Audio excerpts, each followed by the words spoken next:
quotas on Slaughterhouse Road in Belize City.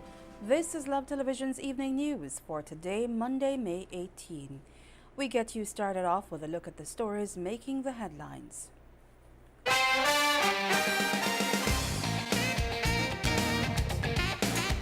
Proposed changes in redistribution of sugarcane quotas to be reconsidered. 2 persons detained for reportedly attempting to burn cane fields belonging to BSI. 3 weekend murders reported in the Cayo District. Man marked for death in Ladyville is murdered. Chamber of Commerce writes Prime Minister on Petro Caribe Loans Act. Police officer charged with drug offences and home invasion reported in Ladyville. After a 3-hour-long meeting by the Sugarcane Production Committee, sources tell Love News that a decision has been taken for the proposed changes to redistribution of quotas to be cancelled. This follows discontent and objection by a number of farmers, mostly members of the Belize Sugarcane Farmers Association. It was also decided for the CIRDE to distribute a book report to all stakeholders. We will have much more on this story later in our newscast. We also understand that this evening, 2 men were detained for setting cane fields belonging to BSI on fire. It is understood that a pickup truck belonging to a politician has been impounded by police. A woman is dead and the family is left with many questions. Angelica Cruz has more in this report. On Sunday evening, May 17, sometime around 5:30, 44-year-old Russell Hyde, Belizean farmer and businessman of Kamalote village, told Love News that he, along with his common-law wife, 43-year-old Rosalie Galvez, and 2 sons and other family members, were traveling from Tomorrow Day in their black Toyota pickup truck en route to their home in Kamalote village. Upon reaching the Guanacaste National Park, he slowed down his vehicle because of a number of speed bumps in the area and the construction of the new roundabout. Hyde said as he was about to approach the stop sign "Go Slow," that is when a lone gunman came out of the bushes and fired several shots at them. 33-year-old Rosalie Galvez was rushed to the Western Regional Hospital, suffering from a single gunshot wound to the head. The doctor did all that they can to save her life, but sadly she passed away. Love News spoke to the mother of the deceased, Elidora Cruz, who shared her pain with us. I was in Dangriga, and then when I get the call that they shot her, and then I came up, and after I came up, when I get to the hospital, she was already dead. But I feel it so hard for me to lose my daughter in a violence kind of way like that. She doesn't deserve that, but I leave everything in the hands of the sweet Almighty Father. And I left everything to Him. Now I lose 4 kids, 4 of them to violence, 3 of them to violence, and 1, she was sick.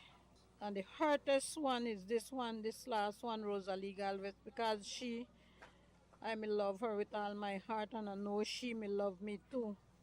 And she not deserve this kind of way of dying, because then she not do nobody nothing to make she dead that way.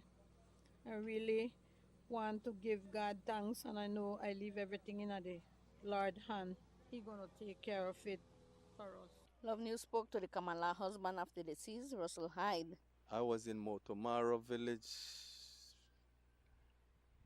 having fun with my family and watching the horse race, and when it's over, about after 5, between 5 and 6, we left back to come home, and on our way back home at the Guanacaste Park at the roundabout, I heard one shot, and it hit my wife, and I just continued to run with her straight to the hospital. And when we reached to the hospital, a little while after, they pronounced her dead, and all I got to say to the person that shoot my wife, that he should ask God for forgiveness, and God will forgive him. And I think that's the right way to go, because we got to put God first, because God is first, and He's the man that running the whole world and the whole everything. So as bad as they say I am, I usually put God first, so I'm telling them how to go the right way. Ask God for forgiveness. Yeah, I had to slow down a little sake of the bumps.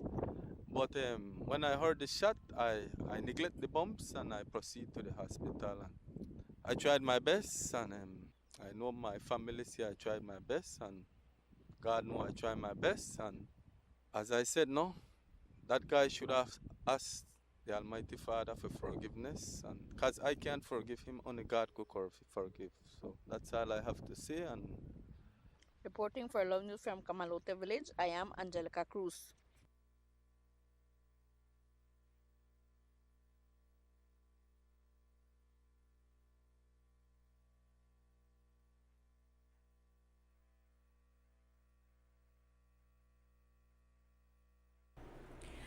On Tuesday, March 17, an attempt to take the life of 29-year-old Kenroy Arnold was made in Ladyville Village Police District. As fate would have it, Arnold did not die and only received gunshot injuries to his back and right hand. In that investigation, 2 men were charged, namely 30-year-old Alric Smith and 23-year-old Ronald Michael, who were remanded to Belize Central Prison but are now out on bail.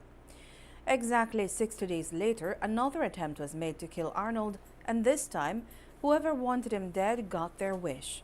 It happened after midnight on Saturday at her home on Paris Road in Ladyville Village Police District. Marla Encalada resides at the house where the shooting happened, and so the 7-month pregnant woman saw how it all unfolded as she was just getting home from running an errand within the village. The quickness we come back, and before we could say put down our bikes, that when we hear 3 shots rung off at the back of my father's room, and we just saw Ken Riders running in the front, from the back, coming to the front, past me, went to the back of the apartment, like going towards the backyard, and 3 seconds after I see him running past me again to go to the front of the house, to run out on the street to go on, protect himself. But instead of going out on the street, he ran straight directly into my room, and the gunman was already by my neighbor pipe, waiting for him to see the direction he was running. He held my door and leave me outside with the gunman, and I was at the corner of my house, required to go to the fence. All I think was to run to my neighbor's house. And I tell the gunman, please, no shoot me, no kill me.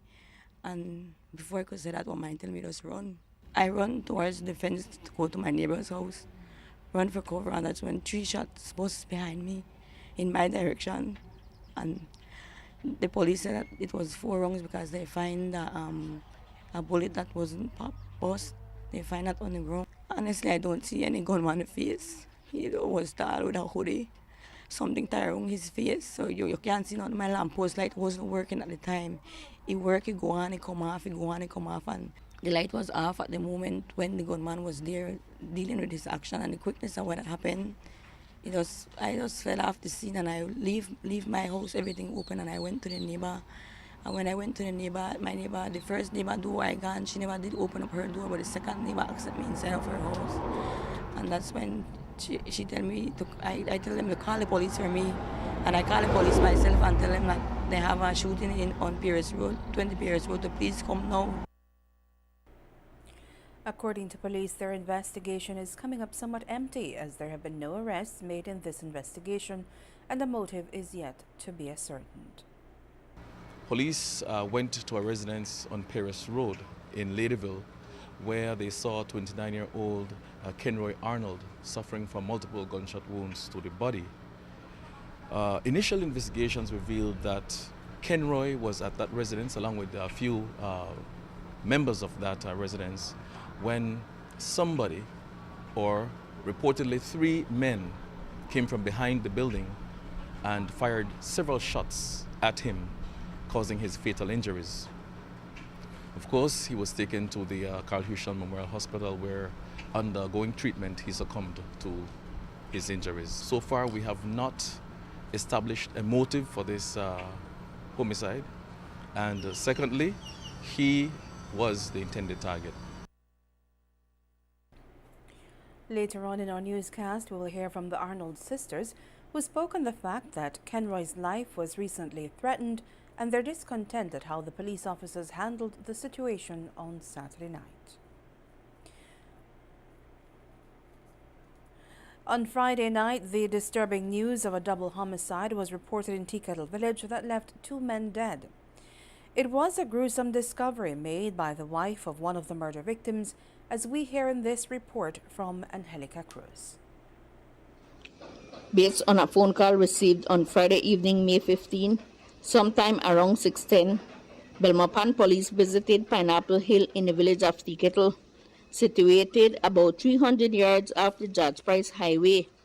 Upon arrival, they observed the lifeless body of a dark-skinned male person lying face down in a pool of blood with a large chop wound to the top of the head. He was identified as 46-year-old Julian Christopher Jones, American national of Tea Kettle Village. Further checks was made in a room in the same building where the lifeless body of another male person was seen lying face up in a pool of blood with 2 gunshot wounds to the left side of the head. He was identified as 61-year-old Paul David Signorino, retired American of Valley of Peace Road. Initial investigation revealed that 59-year-old Lara Lambert, American teacher of Tea Kettle Village, arrived home from work sometime around 5:30 on Friday evening, May 15, and did not see her Kamala husband at home. She then yelled out his name and got no response. She then decided to make checks inside a house that is under construction at the back of her property, where she found him dead. Love News understand that Lambert, 1-bedroom house, as well as the 2 vehicles in the yard were ransacked. Also, Julian Jones' licensed 9mm Beretta pistol and his .22 rifle are missing. Other items stolen are yet to be ascertained. Police are asking the public for their assistance in putting the pieces together to help solve this double murder. Reporting for Love News from the village of Rowan Creek, I am Angelica Cruz. The Belize Chamber of Commerce and Industry has written to the Prime Minister. The letter, dated May 14th, is in response to Prime Minister Dean Barrow's letter he sent to the past president of the Belize Chamber of Commerce and Industry, Kay Menzies, in regards to the Petro Caribe Loans Act. In the letter, President Arturo Vasquez points out that the Chamber is not against the Petro Caribe Loan Initiative. The Chamber tells the Prime Minister that what good governance entails is the reporting of how monies are spent and government assets maintained by the government. That good governance, says Vasquez, must have the complete oversight of several agencies, including the Office of the Auditor General and the Public Accounts Committee. Last week, Prime Minister Dean Barrow announced several amendments to the Act that would take effect in June when the House of Representatives meet. I think he's addressing some concerns. I think he's addressing the fact that it could form a part of the Consolidated Revenue Fund. I think he's also addressing the spending. It's a little more open-ended spending. Sorry, it's a little more specific as to what the spending will be on. He's also referring to the fact that he will report quarterly on what has been borrowed. Those are some of the things that I have seen reading the transcript of the news. I have not really seen any amendments, and I'm sure those amendments would need the legal interpretations as well. In terms of reporting back to the public every 3 months, is that something that BCCI welcomes? Yes and no. I mean, reporting is one thing because it shows a bit of transparency and accountability on the part of the government. But I think if you look at the bill, unless I missed it, I think that Section 3.1, which is a part of the bill, in my view, has not been addressed. And that's really where it says that government is to borrow money from the Petro Caribe in any amounts without the prior authority of the National Assembly. I don't think that section was addressed. So from the little I know at this point, as I said, only hearing it on the news, is that I don't think that the fact that the government can borrow whatever amount they want has been addressed. As I said, I think what he has addressed really is the stating that it will form part of the Consolidated Revenue Fund, which then goes through all the checks that the Consolidated Revenue does require. And again, he broadened the spending a bit, or at least made specific some of the spending that he had verbally said that they would do. Now I think he's proposing to put it in the bill, and again the quarterly borrowing. Those are the things that I think I heard or what I can see from it. But I haven't seen the amendments as yet. Prime Minister said that all these things were said before, and now he's spelling it out. I mean, let's face it, as an attorney, he should know. Anything in black and white is what you should get. It's not a matter of just assuming or alluding to something, but actually putting it in black and white. And he also said that they said that I can spend large, take the money and put it in my pocket. I'll be honest with you, I don't think that anybody ever said or ever thought that there was anything like that being said. It was always about being open and transparent with the people. I don't think there was anything ever said that taking money and putting it in his pocket. Those are two things that I must comment on that I heard on Friday that I really don't think were necessary. Vasquez also points out that the chamber was involved in lobbying for the passing of the Finance and Audit Reform Act of 2005. However, Vasquez tells Prime Minister Dean Barrow that the Petro Caribe Loans Act goes against everything that was fought for and it, quotes, represents a reversal of all that was attained by the FARA, the Finance and Audit Reform Act, end of quote. With that, Vasquez writes that the chamber is committed to, quote, support the full implementation of any legislation that embodies the principles of transparency, accountability, and good governance already enshrined in FARA and other existing legislation, and which strengthens the enforcement of the same, end of quote. The bill as it stands right now goes completely against the Audit and Reform Act. I mean, it says it in black and white, notwithstanding anything contained in the Finance and Audit Reform Act. That's very clear, he's saying. Notwithstanding anything that's in there, this is what can be done. So that goes completely against the Audit and Reform Act, and he also goes further to say, and any other law to the contrary. So it's really in the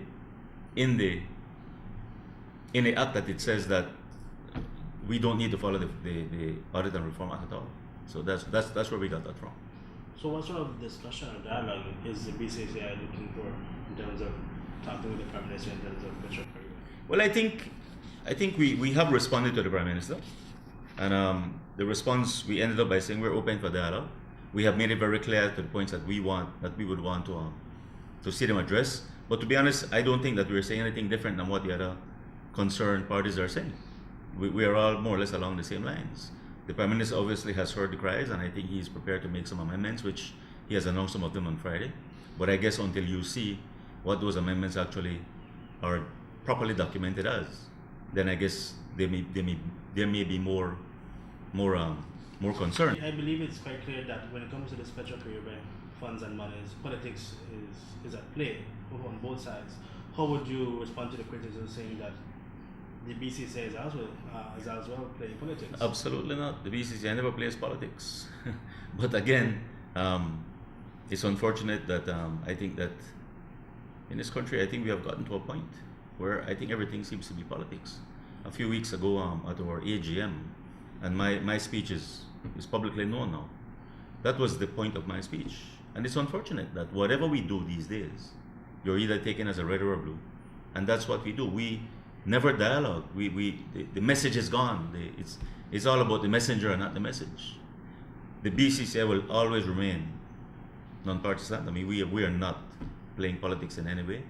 We're looking out for the business community and, of course, the development of our country. That's really where we stand. Shortly before 1 o'clock this afternoon, there was a brazen home invasion in Ladyville. 4 men reportedly entered the home equipped with cutting tools, which they used to enter the premises through the back fencing. 47-year-old Nick Hendy was visiting his sister and was outside when he found himself at the end of a gun barrel. Well, I came over to visit my sister this morning, and at the same time she gave me some work to do, and she left and went to work while my nephew was still around. After he left, it's about 10 to 15 minutes after he left out of the yard, a lone gunman with a mask over his face pulled up on me while I was working. And when I raised up, there was a gun in my face. And he grabbed me in my shirt and told me get down and comply, and where is the people from the yard? And I tell him nobody there. Leave me to do some work and I'll be finished and get out in a few. But he complied that, get down, and I got to tie you, and and then I see some other guys, 2 more guys coming through the back fence and another one coming, so it was 4 of them, you understand, in camouflage and mask with a lot of tools and gun on their shoulder, so I decided to comply with them. So they went around the back of the house, and I could hear them dealing with the back door, trying to enter, while I tried to comply and stay down. After 5 minutes of silence, I was down there maybe about 10-15 minutes. I decided to try something. So I remember I have my lighter in my back pocket, and I took it out and I tried to burn the rope that they had my feet and my hand tied behind my back with. So after failing to do that, I decided to do some roll and thing until I reach near the building where I see a machete, and then I start and I get my feet untied, but I couldn't get my hand untied. So I run out to the neighbor.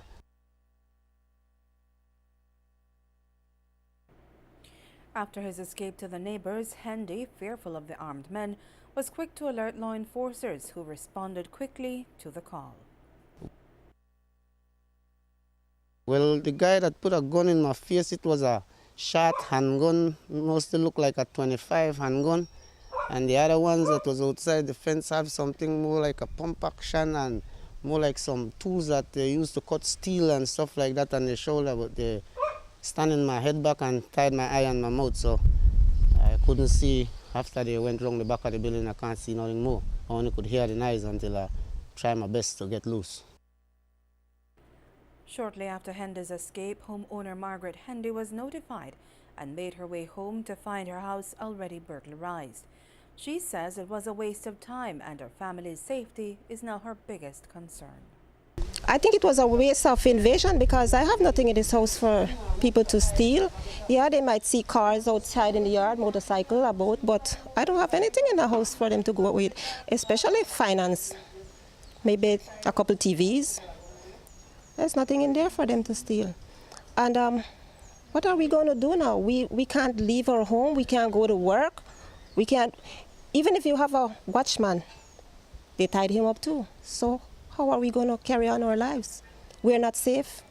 It's not like they, I would say, went through the door easily, because according to my brother, they came equipped to cut the chain link to the back, to cut the burglar bar at the back and get in. This is the second time that such thing had happened to my home. The only item found missing from the home is an iPad valued at $700.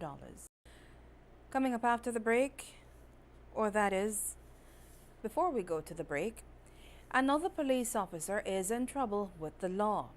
On Sunday, the officer was at the northern border when he was searched by customs officials. Love News spoke with Inspector Peter Serrano, second in command of Corozal Police.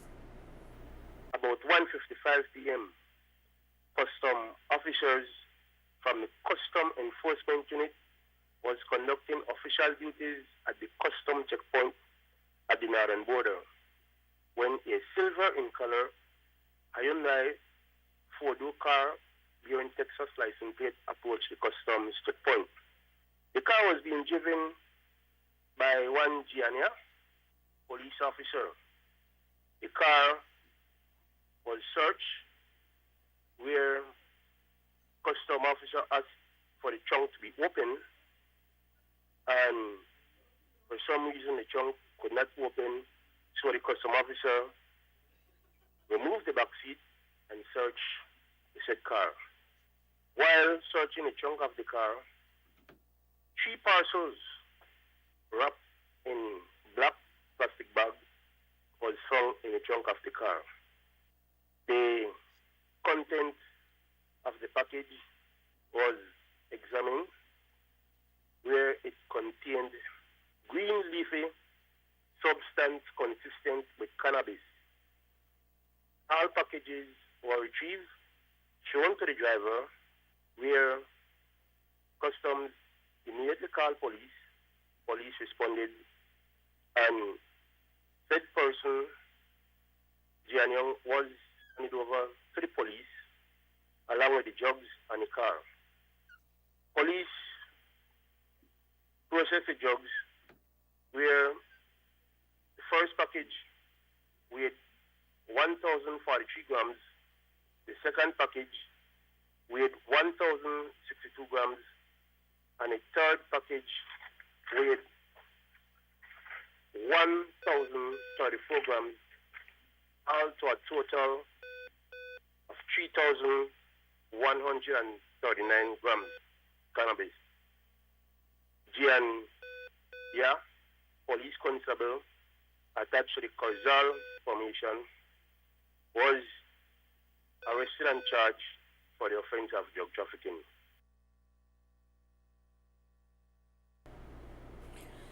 PC Gianya was arraigned in front of Magistrate Hamilton today, where he pleaded not guilty.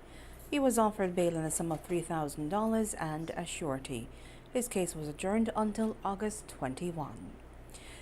24-year-old Nikolai Reese, a resident of Tigris Street, was charged with kept firearm and ammunition without a gun license when he appeared today before Senior Magistrate Sharon Fraser.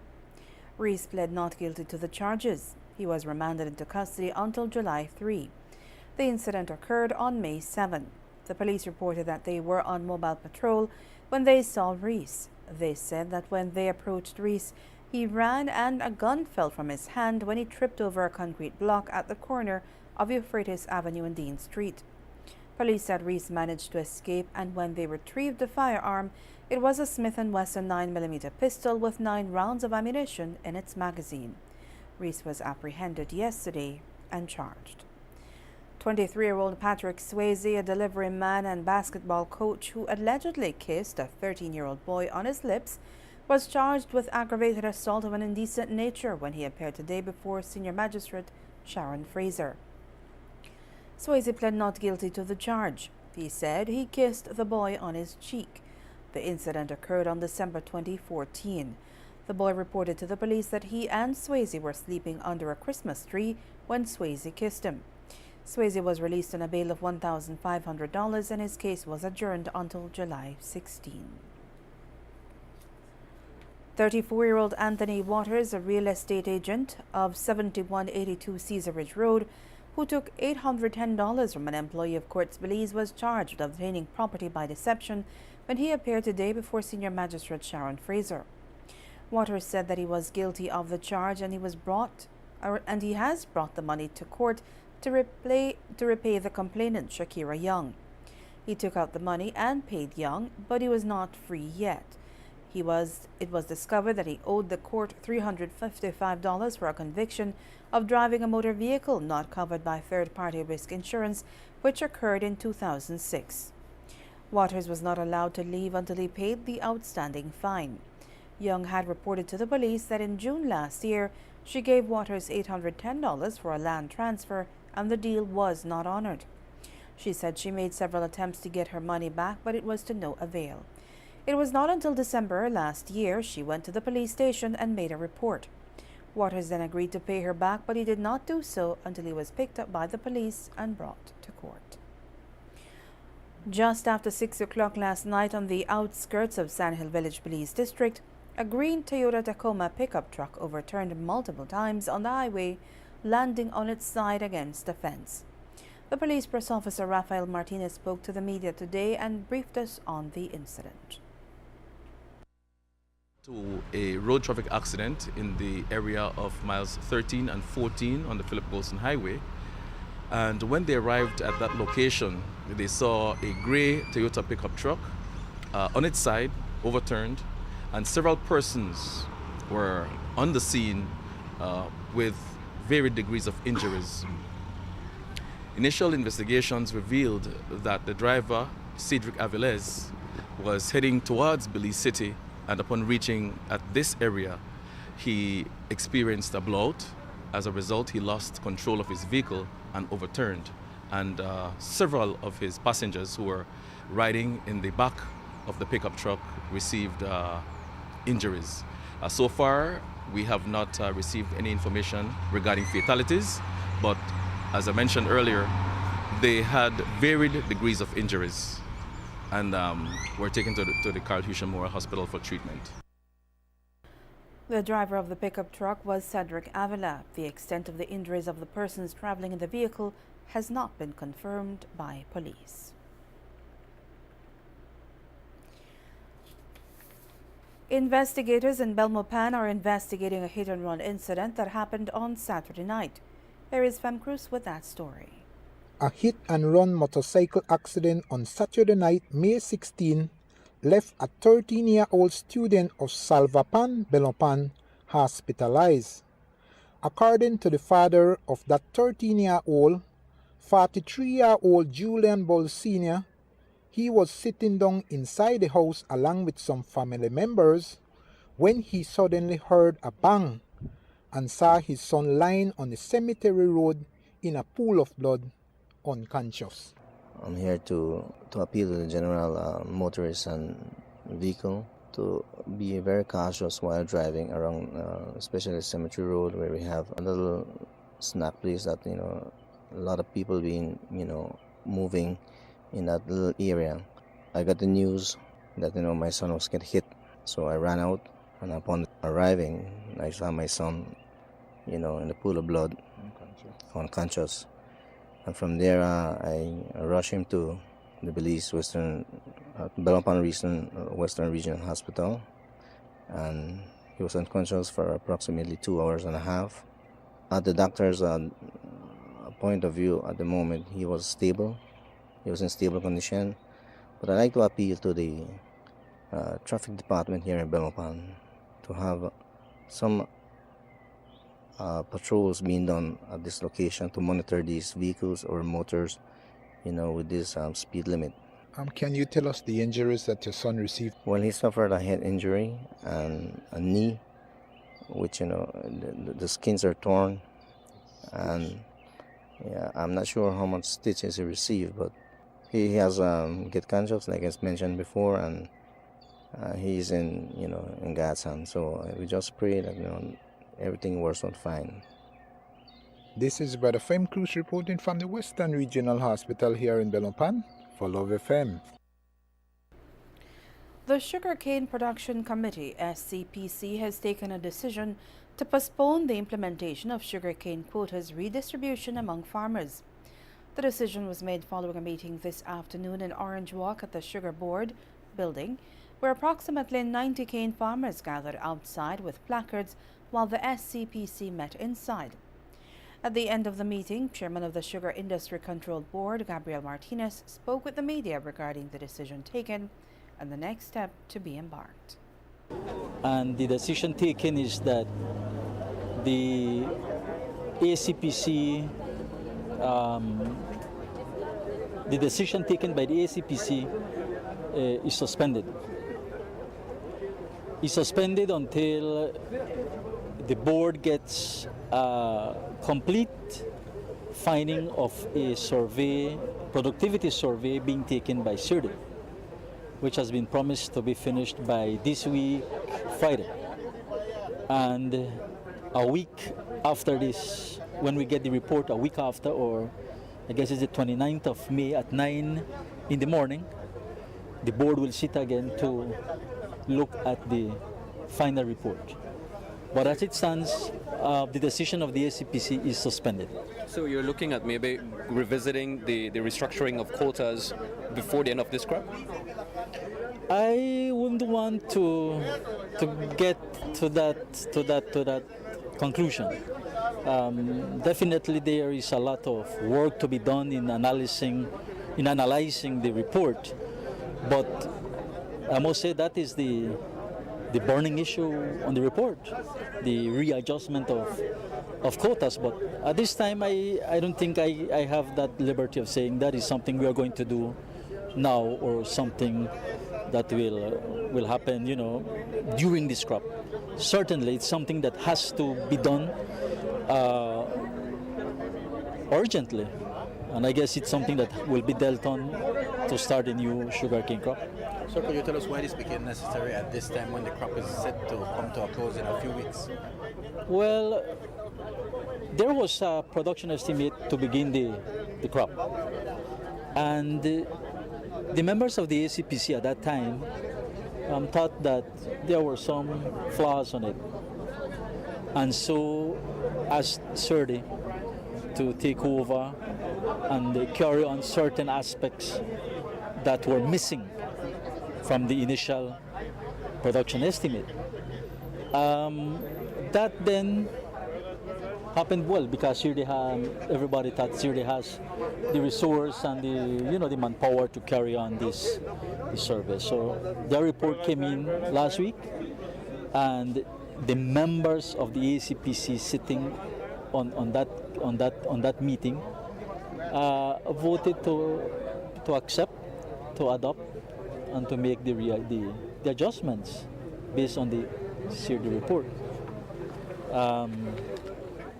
As I mentioned initially, the board, we are tasked to look after the best interest of the industry. We decided to look at it again, hence the reason for calling to this. No delaying, no. No, I just wanted to ask the rationale behind, what I'm asking the rationale behind such a decision. Is it that for those of us from the city who don't really understand the industry up here, is it because the farmers didn't have the cane to deliver? Is it because, what? There are many issues. There are many issues surrounding the rationale why people feel that we need some more time to look at it. That is one. Certainly, that is one. So now that you're delaying this redistributing of quotas, do you feel the industry is gonna be affected because you didn't carry through? Well, the discussion in there was a very, very healthy discussion. I think it basically everybody said what they had to say, and I must say that one in a time, this has been a meeting where a decision was taken that I think is for the best interest of the farmers. I think that people at this time are not in support of a readjustment of their quotas. Hence the reason the SICB took this meeting also.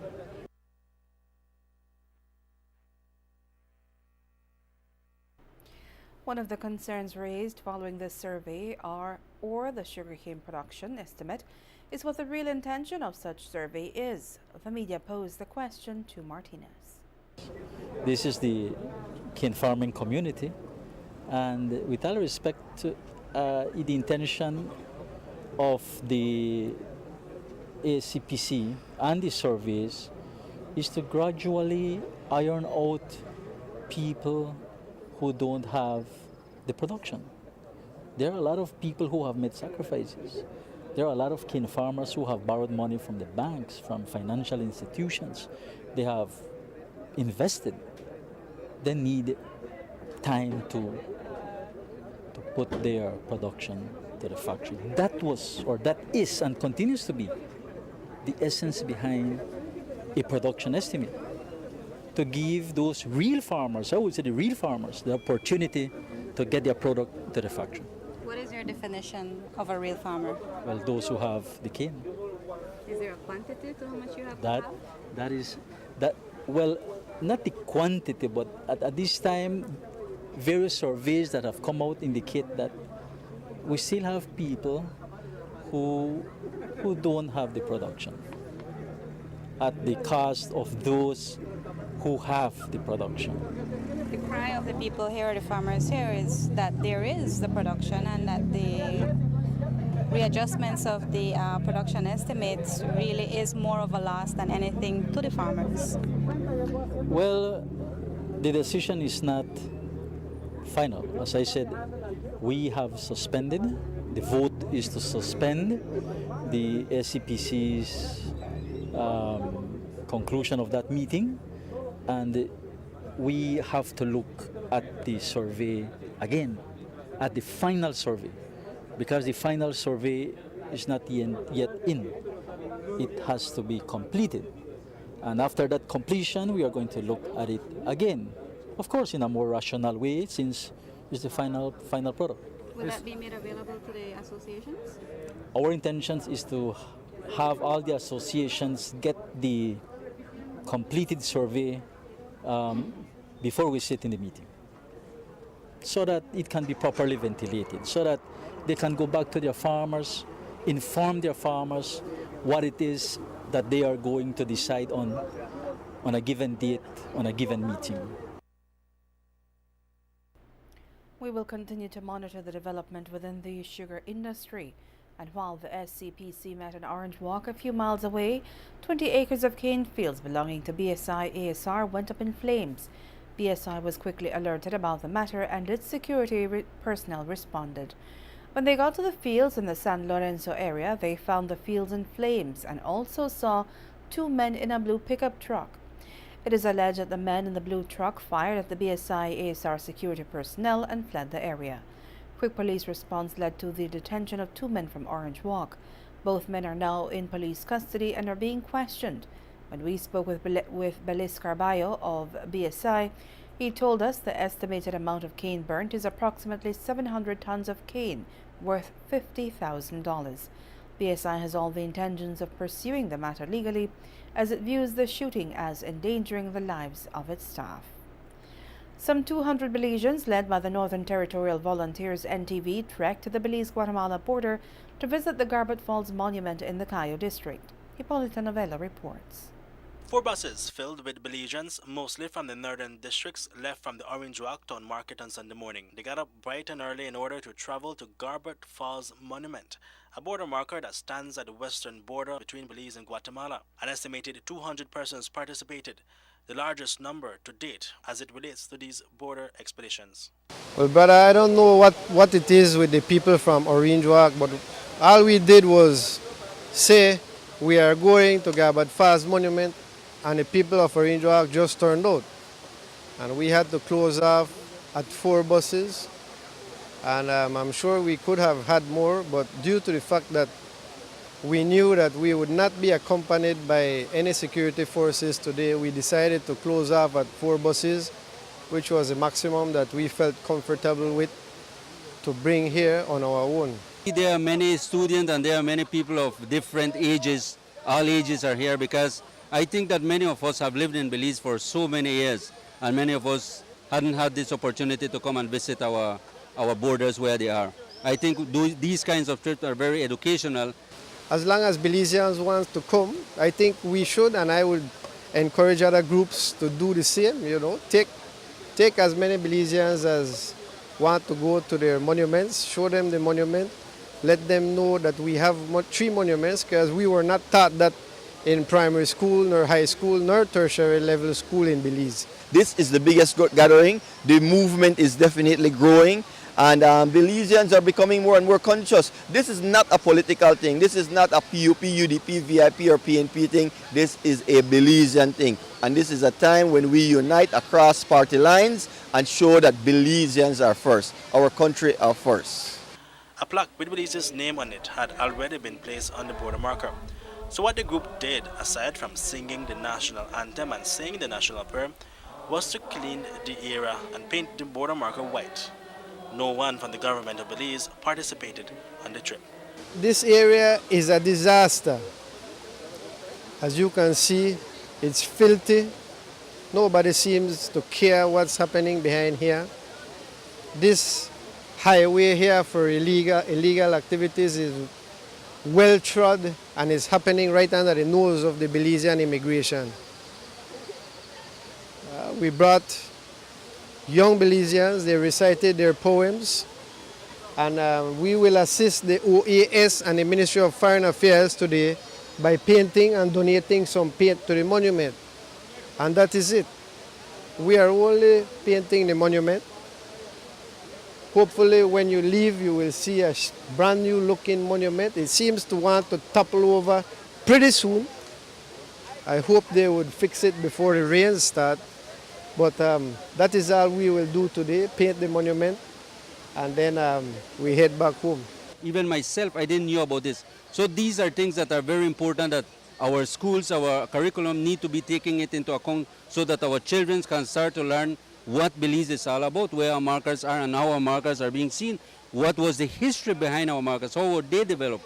Who were the persons that were behind these things? Who were the persons that were there making all these things to happen? So it is very important, and I think that these people that are out here are true patriots of our country versus our ministers that in government living a lifestyle of king.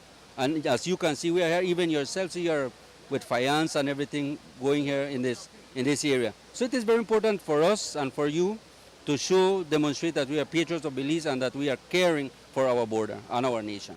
It is the duty of the government of Belize to protect its citizens. I am quite sure that if a group of Mexican journalists, Nicaraguan journalists or American journalists or students were on their way to this monument and they would have gone through the procedure that we did of informing the government, the Ministry of National Security, the Ministry of Foreign Affairs, there would be a contingent of security forces here.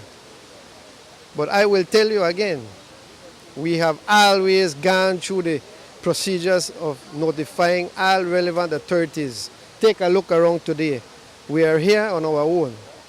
I don't know what it will take for them to come on board and realize that the most precious thing in Belize are its citizens. It is the duty of the government to protect its citizens and provide security.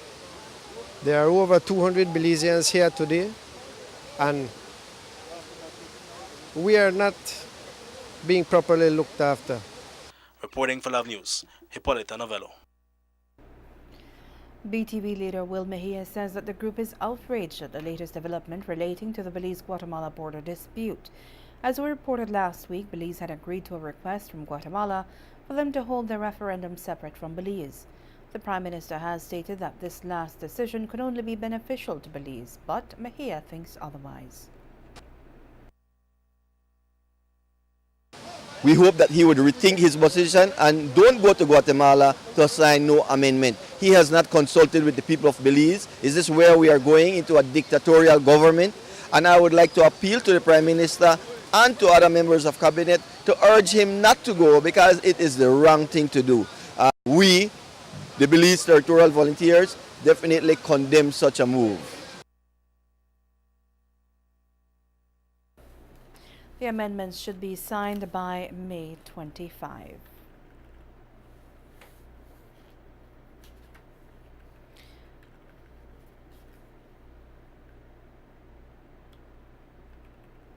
Inauguration ceremony for Mayan House of Cacao and Chocolate Museum was held on Saturday in the Toledo district.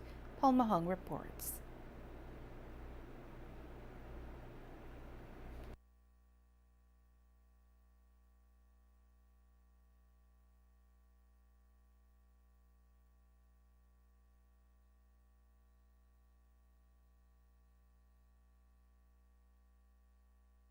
Opening remarks were done by Toledo Cacao Growers Association TCGA Chairman Alvaro Pop, and guest speakers addressed by European Union Ambassador to Belize, Paula Amadei. It's a very proud day.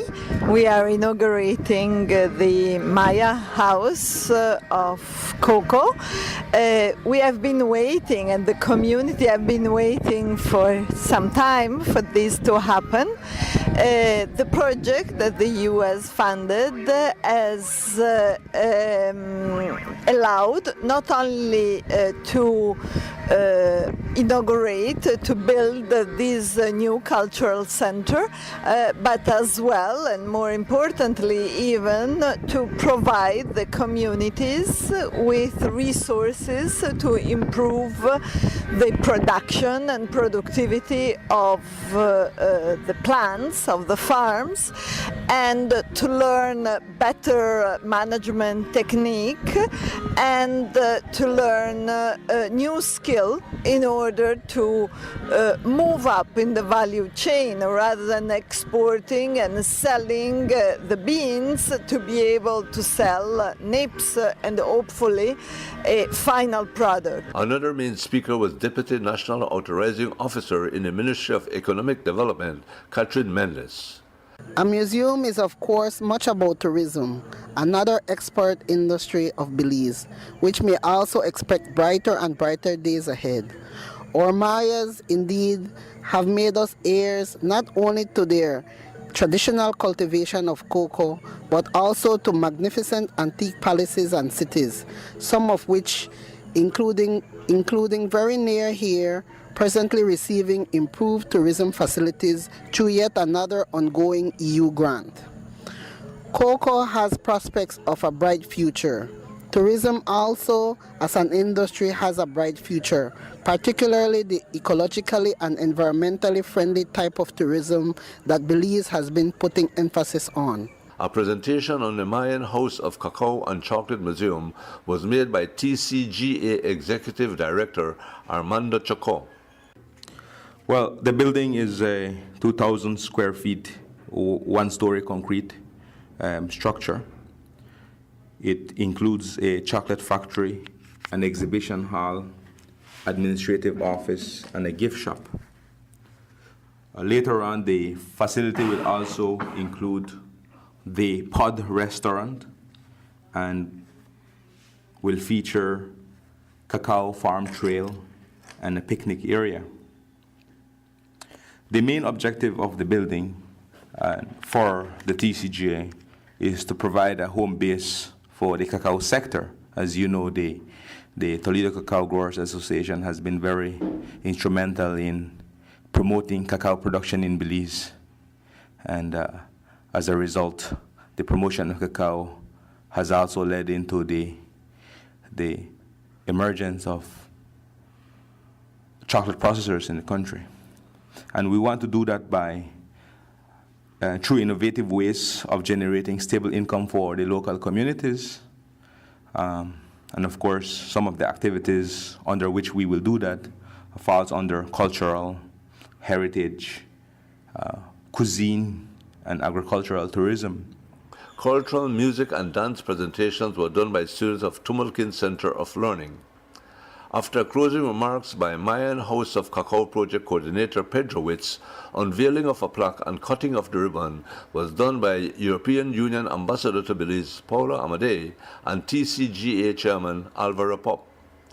The Mayan House of Cacao and Chocolate Museum is located in Criquetroso village, 18 miles on Punta Gorda, San Antonio Road.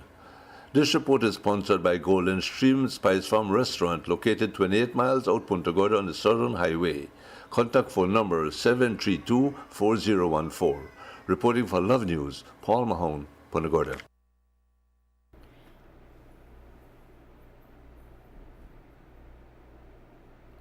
29-year-old Kenroy Arnold is dead following a Saturday night shooting in rural Belize and is the first of 6 children to die from gun violence, although his 2 brothers, Karim and Steve Arnold, are currently incarcerated at the Belize Central Prison.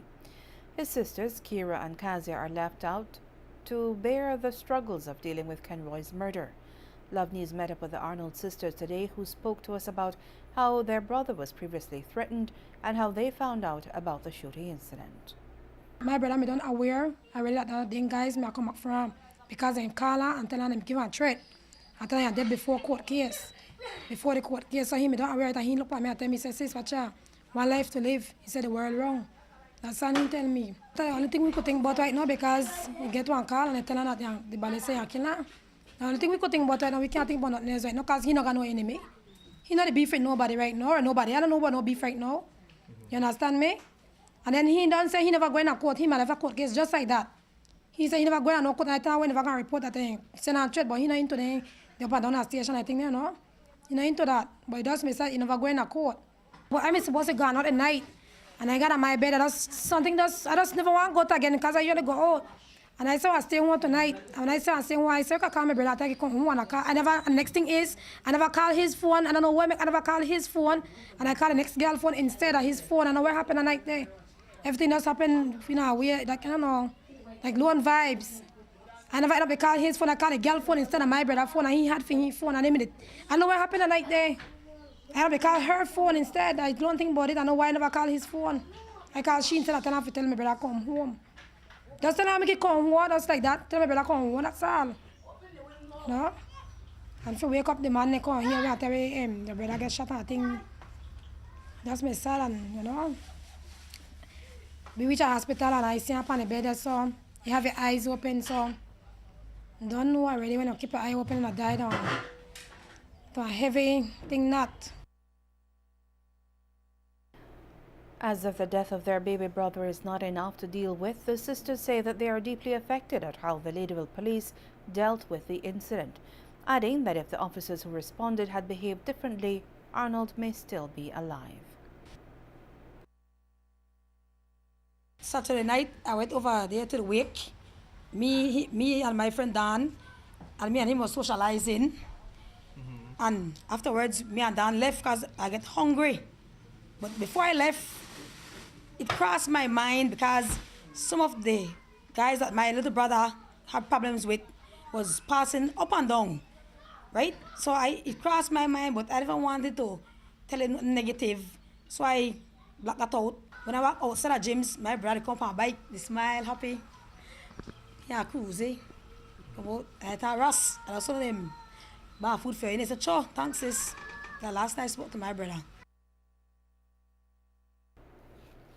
Arnold leaves behind one young child, his mother, and 5 siblings. And the 26th Female Cross Country Cycling Classic 2015 took place this past Sunday from San Ignacio Town to Belize City. 8 women participated in the annual event, with Alicia Thompson capturing the 2015 title. Love FM's Armin Arana spoke to the top riders in this year's event.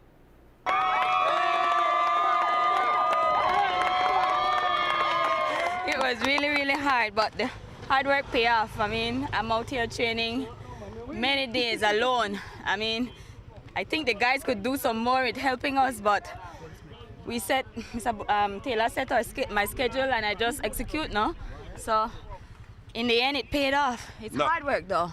Now you broke away early. You left Cayo and Shalini. Talk to us. What made you make the decision to break away from the crew? Actually, that was the plan. That was the plan.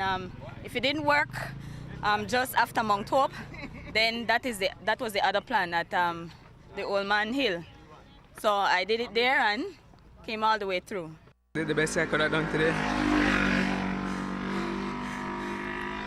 In terms of the breakaway by Alicia, what was going through your mind when you saw that breakaway around Camalote? The mindset, you guys thought that you would have caught up back with her? I had a lot of problems with my breathing and it was one attack after the other. I tried my best to counter, but when I saw Alicia went up that hill and no one moved, I said to myself, well, this must be a repeat of New Year's Day. Was there a lot of conversation between you and other cyclist Shalini in trying to put a work together to catch Alicia? Well, somewhat, not much.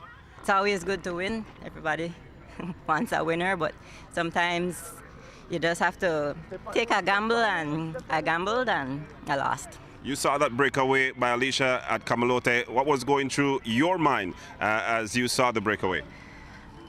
Well, it was, I took a gamble with it, and she just, I can't bring Cayo to the line, so I had to try to get rid of her early.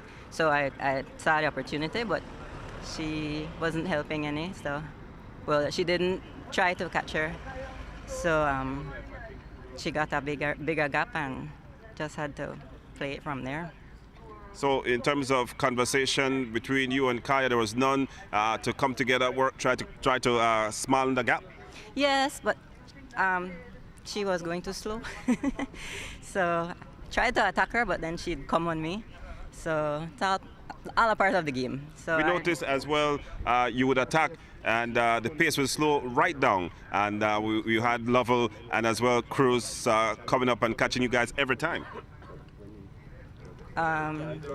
They just weren't coming around fast enough. I don't know what the time was with our gap, but they couldn't keep up the pace.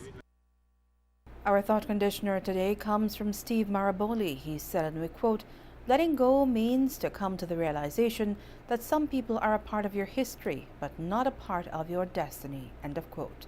To have your thought conditioner featured in this segment of our news, send us an email to news@lovetv.com.bz.